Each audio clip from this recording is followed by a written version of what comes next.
కడియం శ్రీహరి గారు కేసీఆర్ గారు గడి దగ్గర కాపల కుంకగా మారిందని చెప్పి సందర్భంగా చెప్పక తప్పదు. ఎర్రమల్లి దయాకర్ రావు గారు కడియం శ్రీహరి గారు ఎట్లుండెనో పాము ముంగిసలాకు ఉండే, వాళ్ళిద్దరికి ఎదురు పడితే పాము ముంగిసలాకు ఉండే సయ్యాట.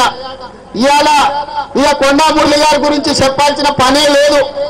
ఇవాళ కొండా మురళి ఉండొచ్చు, కడియం శ్రీహరి ఉండొచ్చు, ఎర్రమల్లి దయాకర్ రావు ఉండొచ్చు, వీళ్ళందరూ ఒకనాడు రాజకీయాలను వ్యతిరేకించి ఒకరి మీద ఒకరు బాంబులు వేసుకొని తుపాకీ తూటాలు పేల్చుకొని ఒకరి అనుచరులను ఒకరిని 19 మంది ఎర్రమల్లి దయాకర్ రావు అనుచరులను కొండా మురళి చంపించిందని ఆరోపణ చేసిన ఎర్రమల్లి దయాకర్ రావు ఇవాళ కొండా మురళి తోక పట్టుకొని తిరుగుతున్నావు కదా.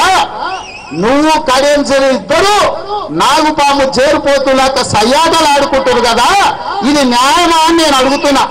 వీళ్ళందరినీ కచరా గ్యాంగ్ అంటే నేను ఫీజు రియంబర్స్మెంట్ అయ్యే వరకు, కేజీ టు పీజీ ఉచిత నిర్బంధ విద్య అమలు అయ్యే వరకు, యూనివర్సిటీలలో మెస్ ఛార్జీలు చెల్లించే వరకు, ఈ అన్ని ప్రతి ఇంటికి కేసీఆర్ చెప్పిన ఉద్యోగాలు ఇచ్చే వరకు ఖచ్చితంగా తెలుగుదేశం పార్టీ పోరాటం చేస్తుంది. తెలుగుదేశం పార్టీ అండగా ఉంటుంది.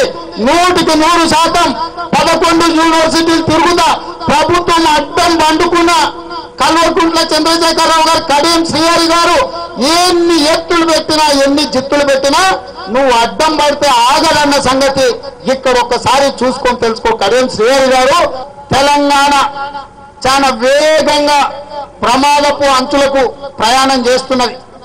ఇవాళ కేసీఆర్ చేతిలో తెలంగాణ పెట్టడం అంటే పిచ్చోడి చేతిలో రాయిలాక తయారైంది. కల్వకుంట్ల చంద్రశేఖరరావు గారు ఈ తెలంగాణను బంగారు తెలంగాణ చేస్తా అని చెప్తుండు కదా.